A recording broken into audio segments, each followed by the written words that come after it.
संभल पहुंचे कांग्रेसी नेता इमरान प्रतापगढ़ी ने प्रधानमंत्री मोदी के 400 के पार के दावे पर एक जुमला कहते हुए हमला बोला। उन्होंने इसे 25 लाख वाले जुमले की तरह बताया। दरअसल वो सपा सांसद डॉक्टर शफीकुर रहमान बर्क के निधन पर उनके घर शोक संवेदना व्यक्त करने पहुंचे थे।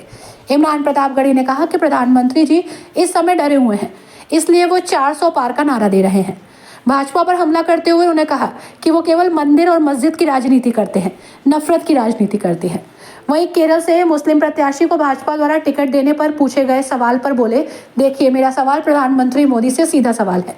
इस समय मुख्तार अब्बास नकवी, जफर इस्लाम, MJ अख्तर कहा है जो राज्यसभा में हुआ करते थे, एक के बाद एक सबको कूड़े में फेंक दिया और बात करते हैं सबका साथ सबका विकास की। आप एक ऐसी जगह टिकट देकर बचना चाहते हो जहां कोई दूसरा विकल्प ही नहीं है। और जहां तक यूपी में 13,000 मदरसे बंद करने की बात है तो ये इनका चुनावी स्टंट है। ऐसी SIT पहले भी गठित हो चुकी है। ओवैसी द्वारा यूपी में चुनाव लड़ने के फैसले पर बोले कि उन्हें तेलंगाना में नकारा जा चुका है, अब वो कहीं भी प्रत्याशी खड़ा करके इस समय मतदाता जनता है। इमरान प्रतापगढ़ी ने प्रधानमंत्री मोदी द्वारा 140 करोड़ लोगों के परिवार वाले नारे पर भी कटाक्ष किया। वहीं उन्होंने केंद्र सरकार द्वारा देश में CAA लागू करने के मुद्दे पर कहा कि ये सिर्फ देश के लोगों का ध्यान भटकाने वाली बात के सिवा कुछ नहीं। देश की राजनीति की बहुत कद्दावर शख्सियत शफीकुर रहमान बर्क साहब, जिनका पिछले दिनों इंतकाल हुआ, समाज के लिए, सियासत के लिए, मिल्लत के लिए उनका जो कंट्रीब्यूशन है वो बहुत बड़ा है। मेरा व्यक्तिगत तौर पर भी उनसे बहुत लगाव था, क्योंकि वो सियासतदान के साथ साथ एक अच्छे अदीब भी थे, एक अच्छे लिटरेरी इंसान थे। तो उनसे उस निस्बत से भी मेरा रिश्ता था। तो आज उनके घर ताजियत में आया हूँ, उनके परिवार के साथ उस गम में खड़ा होने के लिए आया हूँ। और हमारे साथी जियाउर रहमान साहब जो असेंबली के मेंबर भी हैं, उनसे मिलकर, परिवार से मिल करके अपने दिल के जज्बात उनसे साझा किया और उनके गम को बांटे। बाकी आपके आज के मौके पे कोई सियासी सवाल का जवाब देना यहाँ पे इस जगह थोड़ा मुनासिब नहीं होगा। आप कुछ वैसे सवाल पूछना चाहें तो आपका सवाल। फिर भी हालात ऐसे इलेक्शन किस तरह से आप जिस तरह मायावती की का पुनियानी का 9 तारीख को क्या कहना है? देखिए, ये चर्चाएं हमने भी आप ही से सुनी है। बाकी इंडिया अलायंस अपनी पूरी रणनीति जमीन पर उतारने के लिए लगातार काम कर रहा है। हमारे खासतौर से कांग्रेस पार्टी के CEC की बैठकें चल रही हैं, हमारे प्रत्याशी फाइनल हो रहे हैं और उत्तर प्रदेश में अखिलेश जी भी लगातार धरातल पर मेहनत कर रहे हैं। तो उत्तर प्रदेश में खासतौर से, चूंकि मैं उत्तर प्रदेश में बैठा हूं इस समय, इंडिया गठबंधन बहुत मजबूती के साथ चुनाव लड़ेगा। और प्रधानमंत्री जी का जो 400 नारे का जो जुमला है वो सिर्फ जुमला है, उसी तरह जैसे 15 लाख का जुमला था। 400 पार का नारा प्रधानमंत्री जी इसलिए दे रहे हैं क्योंकि प्रधानमंत्री जी दरअसल डरे हुए हैं। भारतीय जनता पार्टी का जो इंटरनल सर्वे है उसमें भारतीय जनता पार्टी की सरकार नहीं बन रही है। ये बात भाजपा के अंदर खाने सारे लोग समझते हैं, इसीलिए एक जुमला उछाला है उन्होंने। जमीन पर इस देश का युवा, इस देश का नौजवान, इस देश का बेरोजगार, इस देश की महिलाएं, इस देश के पिछड़े, इस देश के अल्पसंख्यक, इस देश के दलित बहुत परेशान है। इस सरकार ने पिछले 10 साल में विकास के नाम पर सिर्फ कोरी बकवासबाजी की है, जुमलेबाजी की है, उसके अलावा कुछ भी नहीं। महंगाई आसमान को छू रही है। तो भाजपा इस बात को समझ रही है, उसके आंतरिक सर्वे उसे ये बता रहे हैं।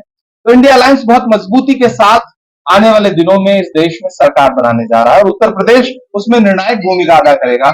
अखिलेश यादव जी, राहुल गांधी जी जब अभी यात्रा में साथ हुए तो जनता का जो उत्साह रहा वो भी ये बात प्रदर्शित करता है। और बिहार की रैली में जिस तरह से पूरा गठबंधन एकजुट नजर आया और लाखों लोग, 10 लाख से ज्यादा की मीडिया की रिपोर्ट में, उसने सारे समीकरण बदल दिए हैं। और मुझे पूरा विश्वास है कि नॉर्थ इंडिया भी इंडिया अलायंस को प्रचंड बहुमत देगी। देखिए, चूंकि मैं घोषणा पत्र कमेटी का सदस्य भी हूँ, अभी हमने परसों ही मैनिफेस्टो सबमिट किया है कांग्रेस अध्यक्ष को, और उसमें राहुल गांधी जी, अभी घोषणा पत्र तो जारी होगा तो आधिकारिक तौर पर आप सारे बिंदु देख सकेंगे, लेकिन राहुल गांधी जी ने जो युवा न्याय की बात की है, जिसमें 30 लाख नौकरियां जो केंद्र सरकार के अधीन आती हैं, जो पद खाली पड़े हैं, नरेंद्र मोदी जी ने 2 करोड़ नौकरियों का जो जुमला दिया था, उस हिसाब से इस देश के नौजवानों की 20 करोड़ नौकरियां उनके कंधे पर उधार हैं और उसी बोझ के तले भारतीय जनता पार्टी की सरकार को दब के बैठ जाना है। तो राहुल गांधी जी लगातार युवाओं की बात कर रहे हैं, लगातार उनकी नौकरियों की बात कर रहे हैं, और ये राहुल गांधी जी का दम है कि आपने देखा होगा कि जब प्रतापगढ़ में यात्रा थी और राहुल जी ने पर्चा लीक के खिलाफ लगातार आवाज उठाई, इधर अखिलेश यादव जी ने पर्चा लीक के खिलाफ आवाज उठाई, तो इस सरकार को एक के बाद एक कई भर्तियां निरस्त करनी पड़ी, योगी सरकार को बैकफुट पे जाना पड़ा। तो इस देश का जो इस समय सबसे बड़ा मुद्दा है वो युवाओं की नौकरी है। हम लगातार उस पर ध्यान केंद्रित कर रहे हैं। भारतीय जनता पार्टी मंदिर मस्जिद की राजनीति करती है, नफरत की राजनीति करती है, हम मोहब्बत की राजनीति करते हैं। हम नफरत के बाजार में मोहब्बत की दुकान खोल रहे हैं, और हमें पूरा विश्वास है कि देश इंडिया अलायंस को इस बार जरूर सत्ता के लिए चुनेगा। केरल के अंदर भारतीय जनता पार्टी एक मुस्लिम व्यक्ति को टिकट दिया है। अब तक ये आरोप लग रहे थे कि भाजपा मुसलमान को प्रत्याशी नहीं बना। कांग्रेस किस नजरिए से देखती है? मेरा सवाल प्रधानमंत्री से सीधे सीधे ये है कि मुख्तार अब्बास नकवी, जफर इस्लाम, एमजे अकबर जो राज्यसभा में थे वो कहाँ हैं? उनको एक के बाद एक आपने कूड़ेदान में फेंक दिया। आप बात करते हैं सबका साथ सबका विकास की, आपने मौलाना आजाद नेशनल फेलोशिप बंद कर दी, आपने मदरसा प्री मैट्रिक के जितनी भी स्कॉलरशिप थी बंद कर दी, आपने मौलाना आजाद फाउंडेशन बंद कर दिया, आपने राजनीतिक प्रतिनिधित्व के नाम पर जीरो दिया। मलप्पुरम की एक ऐसी सीट पर टिकट दे करके आप बरी हो जाना चाहते हैं जहां आपके पास और कोई विकल्प भी नहीं है। तो ये दरअसल झूठी पार्टी है, और इनके जुमले और इनकी बहानेबाजियां देश समझ रहा है, और इस देश का अल्पसंख्यक भी समझ रहा है। मदरसों को बंद करने के लिए तहलका बताया गया है। 13,000 मदरसों को बंद करने के लिए गृह मंत्रालय न जाने कितनी बार इस तरह की जांच करवा चुका है। इस तरह के कितने इससे पहले एसआईटी गठित हो चुके हैं। ये चुनावी स्टंट है, इससे ज्यादा कुछ नहीं। प्रियंका गांधी चुनाव लड़ेंगे इतना रायबरेली से? नोटिस हुआ है, चुनावी बॉन्ड मामले में एसबीआई को, बैंक को अवमानना का नोटिस हुआ है। माननीय उच्चतम न्यायालय को एसबीआई से लगातार पूछना चाहिए।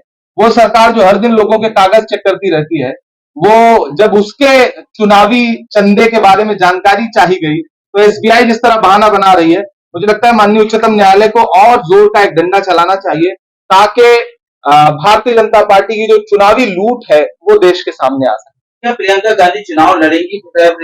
हर कार्यकर्ता कांग्रेस पार्टी का चाहता है कि वो चुनाव लड़े। ये फैसला जो हमारी सेंट्रल इलेक्शन कमेटी है उसको करना है, खुद प्रियंका जी को करना है। तो 1-2 दिन में स्थिति क्लियर गठबंधन में कैसे गई थी समाजवादी के खाते में, अब क्या तय हो पाएगा? क्या अखिलेश जी से बात हो पाएगी टिकट को लेकर के? आप देखिए, इसका फैसला अखिलेश जी को करना है। मैं तो जाहिर सी बात है, गठबंधन दल है हमारे, वो घटक दल है, और उनका इंतकाल हो चुका है। हाँ, यकीनन एक बहुत बड़ा नुकसान है, और समाजवादी हमेशा से बर्क साहब को सम्मान देती रही है, बर्क साहब को प्रत्याशी बनाती रही है, और मुझे पूरा विश्वास है कि अखिलेश जी जन भावना को समझते हैं। हमारी सेंट्रल इलेक्शन कमेटी की मीटिंग कल भी हुई, आज भी होगी, और इसके तुरंत बाद हम सूची जारी करेंगे।